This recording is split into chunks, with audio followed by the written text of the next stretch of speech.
Hi, I'm Zibby Owens, and you're listening to Moms Don't Have Time to Read Books. This 30-minute podcast features a new author interviewed by me every single day, 365 days a year, for about 30 minutes. I am also the publisher for Zibby Books, which publishes 12 books a year in fiction and memoir. Our books are already out now. You can check it out on zibbybooks.com. And we have a magazine called Zibby Mag, where we have lots of wonderful essays and lifestyle features. That's at zibbymag.com. We have classes at zibbyclasses.com. And I recently opened a bookstore in LA called Zibby's Bookshop at 1113 Montana Avenue at 11th Street in Santa Monica. I hope that you are able to enjoy some of our other offerings, but this here podcast is the basis of all of it and started in 2018, and no matter what I do, this is basically my favorite thing. Enjoy.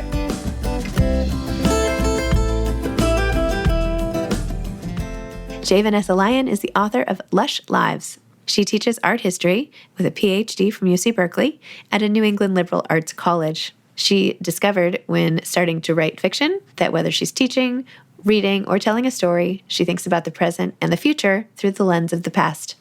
As a lesbian of color who turned into an academic, writing fiction and especially contemporary fiction where queer and BIPOC live happily ever after, she found a way to create a world that doesn't always exist. It also helps her think about what is possible in the here and now. Generosity, openness, flirtation, warmth, intimacy, relation, making things, new genres of being. When she's not writing, she's writing. But that doesn't mean she doesn't have time for red wine, white cake, feminist poker games, a good driving range, looking at art, and her two sweet cats.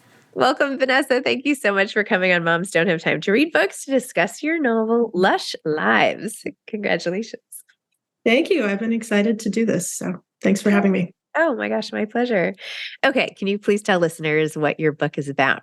So Lush Lives is about an emerging artist named Glory who's been living in Los Angeles, and she inherits a brownstone in Harlem from a great aunt who she didn't really know or like, actually, and goes to New York, is faced with sort of this house full of about a century's worth of objects and life. And so she takes a few of the objects to an auction house on an appraisal day and meets Parky. I think we're going to hear my cat. I'm sorry to say. No, that's fine. She meets a young appraiser who's a little bit younger than she is, named Parky. And, they sort of appraise each other and romance ensues. But at that point, and from that point forward, amidst the kind of pressures of extreme ambition that face so many women who are professional women, and particularly in their sort of late 20s and early 30s. So it's a story about them meeting and then falling for each other and then trying to figure out how to work through their ideas of success together and separately, really. Yes. And you have a family scandal, like in the background, business scandal lurking behind the scenes. Indeed. Yeah. I don't want to give too much away, but no, yes. Upping the intrigue. I'm just saying I won't give anything away, but it's both corporate and individual and all of that. Yeah. There's a lot going on. There's a lot going on. Yes. Well, I'll stick to non-spoiler anythings. But when Glory shows up at the auction house with Lucille's silver-plated vase or plate or whatever it was, this is how good my memory is. I'm so sorry. Coffee pot. Coffee pot. There we go. Coffee pot. I had the medal. I could see it coming out of the bag. Silver plate. Yeah. She confronts sort of the attitude that can come out of some of these more established houses where sometimes I went to lunch at Sotheby's once and I was like nervous the whole time because everybody is like dressed so beautifully and like walking so authoritatively and like seems like, and I'm like, can I just get like a salad and then I'll get out of your way? It's like a whole thing. Do you feel that way? I don't know. It is a whole thing. Yeah. I mean, one of my first jobs out of college was at an auction house. And of course, this book is born, not of course, but it is the case that this book is born a little bit out of my kind of ambivalent nostalgia for that particular world that you're describing, which is so kind of seductive, and because it's all these beautiful objects and fast-paced, because you have to the point is figure out what it's worth, turn around, sell it, find a buyer.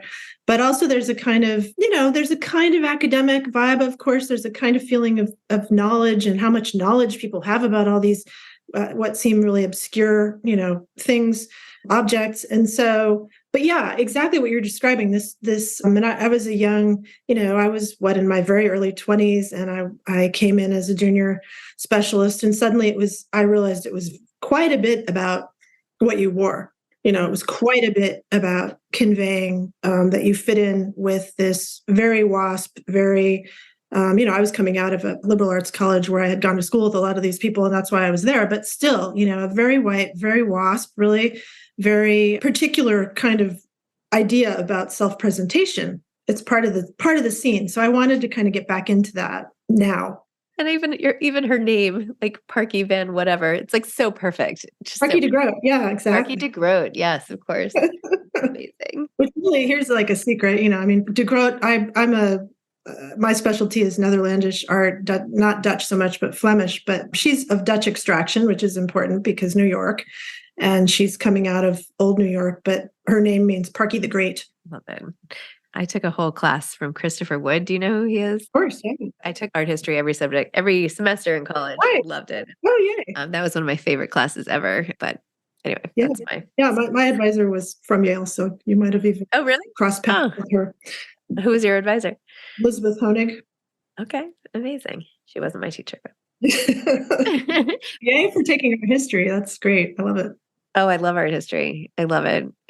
I almost majored in it, but then I had to take a bunch of classes I didn't want to take.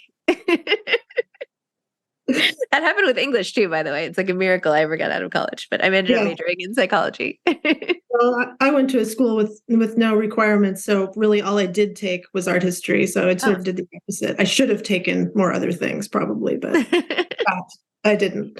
When did you, because I had never taken art history or even thought too much about art. I mean, I recreationally, museums, blah, blah, blah, but not in depth until college. And then once I took a class, I was like totally turned on to the whole field. Like, how about you? Where did your love of art come from? And when did it really get, Well, I mean, it's almost hard to figure out an answer to that in a way. My mother's an artist, and so I grew up watching her draw and paint, and I think I thought of that as sort of a normal thing for people to do, but it also attuned my eye to, just analyzing, thinking about images. And then later, my mother, when she met my stepdad, they were in grad school for English, actually, but they started on the side dealing in antiques. And that became ultimately sort of their business. And so then I grew up with just objects, and so it was kind of a natural sort of major for me, although I had thought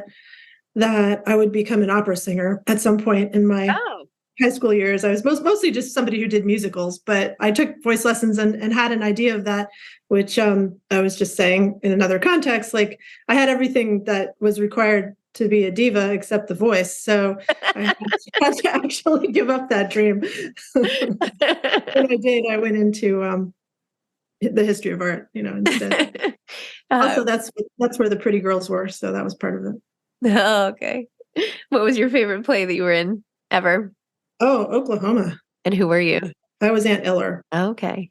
So yeah, I was Aunt Eller. But Pajama Game, which nobody does anymore. I mean, yes, my school did that. Oh, love that show too. Or my camp, maybe. Yeah. I was Anne Frank in the Diary of Anne Frank. I'll have you wow. know. Yes. Hardcore. My camp performance. Wow.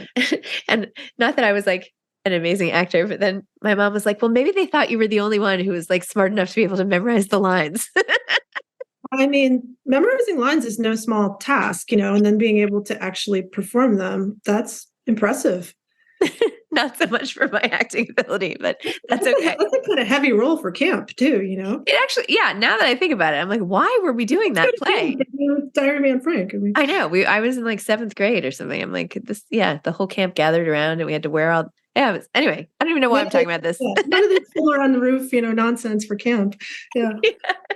Funny. Oh my gosh. Okay. Tell me more about writing this love story and all of that, and how you thought of your characters, how you developed that, just go into that whole part of it. Cause it was the book part. Yeah. book part. The book part. It's easy to just talk, but, this is one of those books that's a COVID book. I mean, I started writing with the onset of COVID. I teach, in rural Vermont, and I was in my house, and Knew I was going to be there for a while. And, it was politically a really hot, difficult moment. And I happened to be in kind of the last throes of a romantic relationship, but we were stuck together in the house. So, Oh no. yeah, for like 2 years, as people. But I thought I'm going to write my way out of this somehow. So I had never written fiction before. And I just thought, I've got to do with my so-called spare time, but I had more of it because we just rotated from room to room teaching online, both of us. And it's like in between there had to be something. So I started writing romance really because I was so sad. Oh.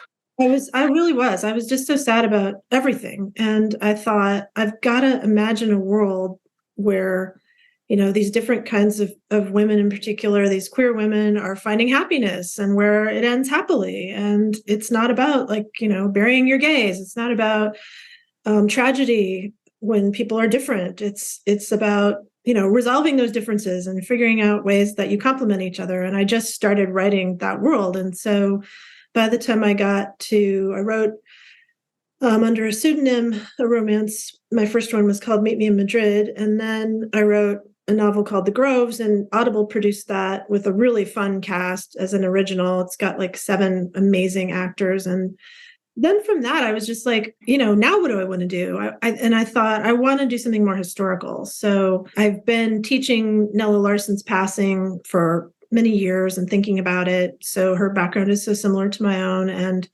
I wanted to kind of, in this case, create a world where the past and the present, where the Harlem Renaissance and now could sort of move between the characters and their stories, but without doing a historical novel. So it's none of it, as you know, is set in the 20s or 30s, but through literature, through the idea of love letters. I mean, I like to think of it as it's a love letter to love letters in a way. It's kind of my way of expressing my affection for this kind of language between women over time. So that, that's kind of how the book started. And then the characters really, I mean, it's so funny that you opened with talking about Sotheby's. The auction house I worked for was regional at the time, but it did become Sotheby's for a time. Now it's back to being its own thing. But I had so many characters to think about from that world. I mean, Parky is a combination of so many women that I've known, and Glory too. Glory is I direct a visual arts lecture series at my school, and I bring in 10 to 12 contemporary artists, underrepresented, typically contemporary artists every year. And so I've been doing that this is my 7th year. So I've met a lot of contemporary artists, which is weird for a Baroquist, which is what I am. I'm really a 17th centuryist, but my world opened up when I started meeting mostly, but not entirely, young contemporary artists. And I just thought, I want to write about them too.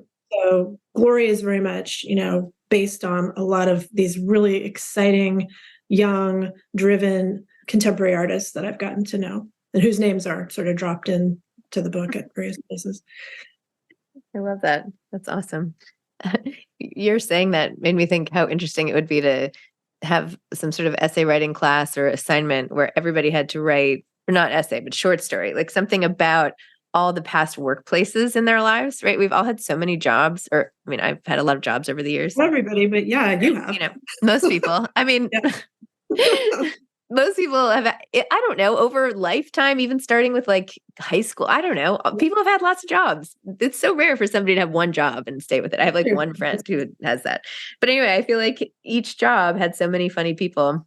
I've worked at Vanity Fair one summer. I don't know. I've worked in advertising. I don't know. Maybe I'll just go and write my own. Exactly. Those are books I would read. I mean, it's to do with subculture a little bit, right? I'm fascinated by subcultures, and that seems like kind of a vapid thing to say, but because I love food, well, I don't love all food, but I don't love all subcultures, but I think, a lot of them are so interesting. I have a friend who is an animator, but she goes every year to Montreal for Formula One racing. And what is that about? And she was just telling me all about, all the people. I thought that would be a book, so yeah. I agree. I love it. I love thinking about work cultures, especially in these like glamorous things, like your characters, glamorous places where you're like, how is that happening? Yeah.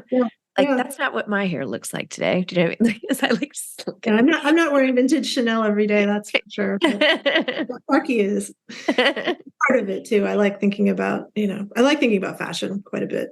It comes into everything I write. Do you like thinking about it, or you like find like where are we on the fashion thing? Because I am not a particularly fashion forward person at all.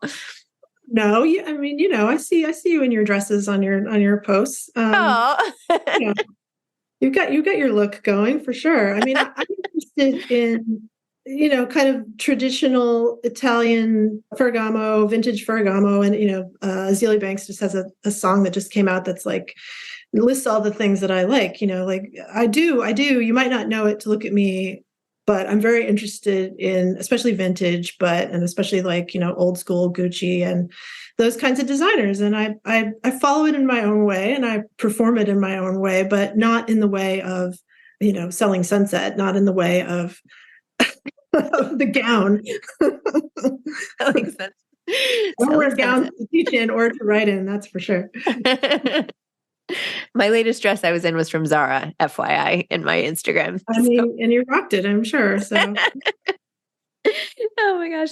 Wait, so tell me about your publishing journey and why you picked your imprint. I mean, you ask like, how did I pick them? Well, goodness, Roxane Gay picked this book, and what a day in my life that was. This is her new imprint with Grove Atlantic, and these are the first three books, and the first one just came out a little while ago, Ani Coyotes, and then He Sang a Lullaby, which is a beautiful book.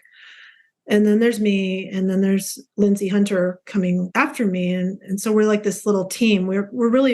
It's really fun because we're like a little tiny cohort, and we love each other, I think. Oh, I But love that.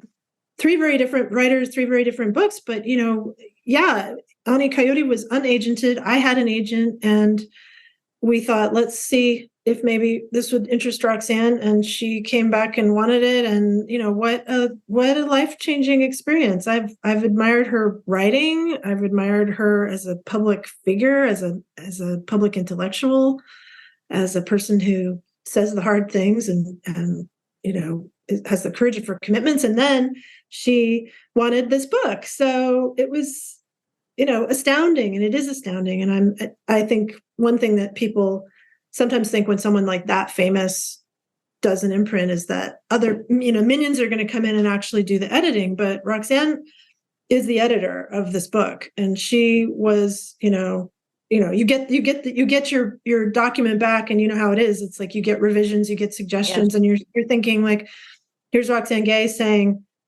oh, that's not working, or oh, this is good, do more of that, and she was completely hands-on. And so it was really exciting, and she helped me become a better writer, I think. As you always hope your editor is going to do that, make your book better, but also make you better for the next one. And I learned a lot in working with her. So I could go on, but it's like suddenly life changes when Roxane Gay is your editor, for sure. I'm sure. Are you working with her on another book now? No, we don't have a current plan to do that. I don't know what her, I would never want to speak for anything Roxane Gay. I don't know what her intentions are with the imprint, but I'm kind of going off in a different direction right now, which is a memoir that I just finished a draft of. That's kind of an art historical memoir. So it's my life, my race, my gender, my sexuality, sort of told through works of art and my interactions with them from Rembrandt to now. So that's kind of my current thing, which is different, but of course I would love to work with her again. That sounds really interesting. I would read that in a heartbeat. Sounds really good.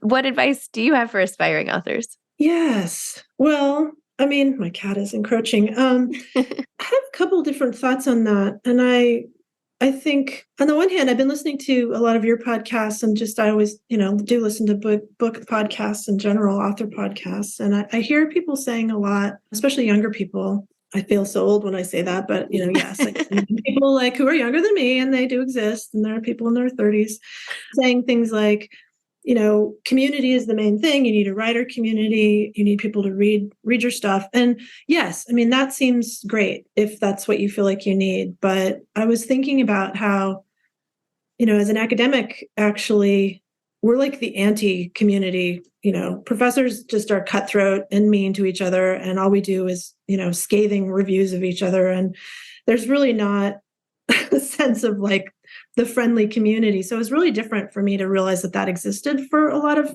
writers who are not academics. But the first writer thing that I got into, at once I realized like, oh, I can apply for other things. Now I'm an author, so I don't have to go to conferences where I want to die, the whole time. So I got into Breadloaf last summer, which was as a contributor in nonfiction, which was super exciting for me. And I got to work with Melissa Febos, who is my absolute, one of the writers I most respect. But Carl Phillips was there, who's a poet, and he hadn't won the Pulitzer yet, but he did win the Pulitzer recently. But he gave this amazing talk where he sort of, in a nutshell, it was like, who needs community?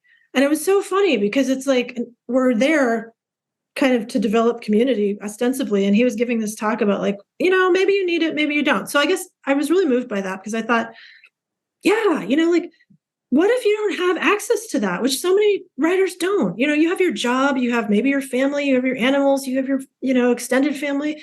What is this thing where suddenly you just have all these writers? It's not possible for so many people. So I guess my advice at the end of all that is like, don't feel pressured to have a community if it's not something that feels right or is easy for you to access. Yep. Trust that, you can still be doing your thing. Now I have a writer community, or at least I have friends, but I still don't want them reading what I'm writing. Like, it's just not, that's just not how I work, so it's like, I write what I write, my agent gets it, we go from there, but it's still good to talk to people. And I do think, most of us can benefit from that. But if not, then just do you every day by yourself. Just do your writing. Don't feel guilty. Don't feel like you have to connect with other networks. Just do it. I think that's the main thing. And the second thing, I guess, would just be the like, I started writing fiction at 50. Why not? Writing has been a love of mine. Language has been a love of mine. Craft has been a love of mine for a really long time, but I had never written fiction. And just write it, I mean, that sounds so easy, but I think that's kind of it. We all have to do it in our own way, but don't be, I think, a lot of younger people, I hear them also say like, I didn't write my first short story till I was 30. And I just want to be like, oh my God. On the one hand, a gut feeling is sort of like, what do you know at 30? But I know a lot of people know things at 30, but also like a lot, as I would imagine you'd agree, at 40, a lot, you will know a lot more at 50. It's a good time to start. Why not? Yep. Why not? I agree. Never too late. Nope. I think your 40s are a great time. I do too. More people need to say that. I think like there should be some sort of maybe I'll Google this later, but I bet you there's some statistic on how many in contemporary literature right now, how many people writing are in their 40s versus 50s versus 30s. And I bet the bulk of that bell curve is in the 40s. If I wonder. I'd be super curious because it feels like to me in the publishing industry, it feels like it's run, and it is. I mean, I do think this is true. It is largely run at the agent and editor level by white women in their 30s. And so it can feel I've had some really great editors and agents in that pocket, or editors, because my agent isn't, but it can feel very like, oh, wow, like I seem like an elder to you, and you have no idea, really what my deal is, so it can seem like that. But I wonder about the author thing. I'd be really curious about that. But I just want to second you on, I think 40s for me, it's like 40s are when you're kind of like, okay, I'm 40. Like, I'm going to do what it has happened. I'm going to try to do now what I kind of want to do. But 50s, you're just like, fuck it. I think at 50s, you can just be like, oh, it's on now. No one cares about me in the way that they did when I was 40. So I can really do whatever I want. So that's how Oh my God, I love that. That is great advice. The anti-community. Stay home, be alone. It's all good. Great. You do you by yourself. Yeah, you do you by yourself, and don't call Vanessa. You can call me. No, nobody else can. Oh my God, too funny. Well, thank you so much. Congratulations on Lush Lives. This was so much fun to chat with you. And thank you. Congratulations. Exciting. Loved being in this conversation. Thanks so much, Zibby. Thank you. Bye. Bye. Thanks for listening to this episode of Moms Don't Have Time to Read Books. Don't forget to follow me on Instagram at Zibby Owens and at Moms Don't Have Time to Read Books. Also sign up for my newsletter at zibbyowens.com and sign up for my virtual book club and meet lots of authors on Zoom every other week. Thanks so much to Steve and Ryan at Texture Sound for the sound editing. And thank you to Morning Moon Productions for providing this fantastic intro and outro music.